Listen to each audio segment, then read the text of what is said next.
আপুনি ইমেজিন কৰক এখন ক্ৰিকেট মেচ চলি আছে আৰু আপুনি এজেগাত ৰখি বেটিং কৰি আছে। এইখন লাইফৰ গেম, ক্ৰিকেটৰ গেম নহয়, কিন্তু ক্ৰিকেটৰ লগত ৰিলেটেড হয়। মই আপোনালোকক এক্সাম দিছোঁ, কিন্তু এইটো জীৱন হয়। আপুনি এজেগাত ৰখি বেটিং কৰি আছে, পিছত কোনো ষ্টাম্প নাই, কোনো উইকেট কিপাৰ নাই, কোনো প্লেয়াৰ্ছ নাই, সন্মুখত লাইফ আছে, জীৱন আছে। যোনে এটাৰ পিছত এটা বল মাৰি আছে। এটা বল আহিল, আপুনি বেট ঘূৰালে, মিছ হৈ গ'ল। এতিয়া আপুনি কি কৰিব? এইটো গেম এনেকুৱা গেম য'ত কোনো ষ্টাম্প নাই, কোনো প্লেয়াৰ্ছ নাই। আপুনি বিচাৰিলে গোটেই জীৱন আউট নোহোৱাকৈ থাকিব, যেতিয়ালৈকে আপুনি খেলপথাৰ এৰি নাযায়।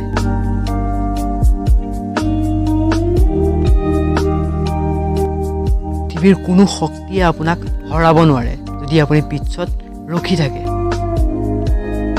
লাইফৰ মাত্ৰ এটা কাম, এটাৰ পিছত এটা বল মৰা। এই বল কি?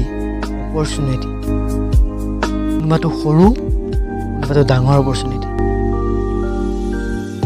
যিটো আপুনি ডাঙৰ ভাবি আছে সেইটো সৰু, আৰু যিটো সৰু ভাবি আছে সেইটো ডাঙৰ।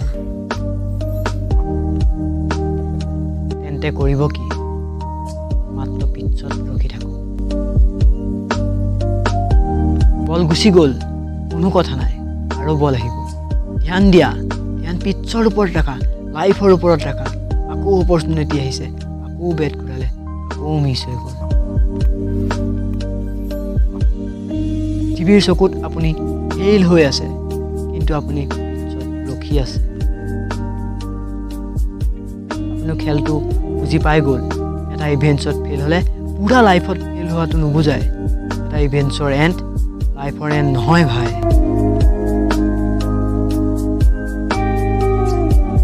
লাইফৰ ভিতৰত হাজাৰ ইভেণ্টছ আহিব।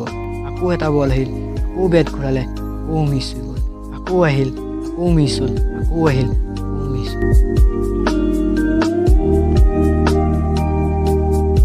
এটা বলত আপোনাৰ বেটত লাগিল আৰু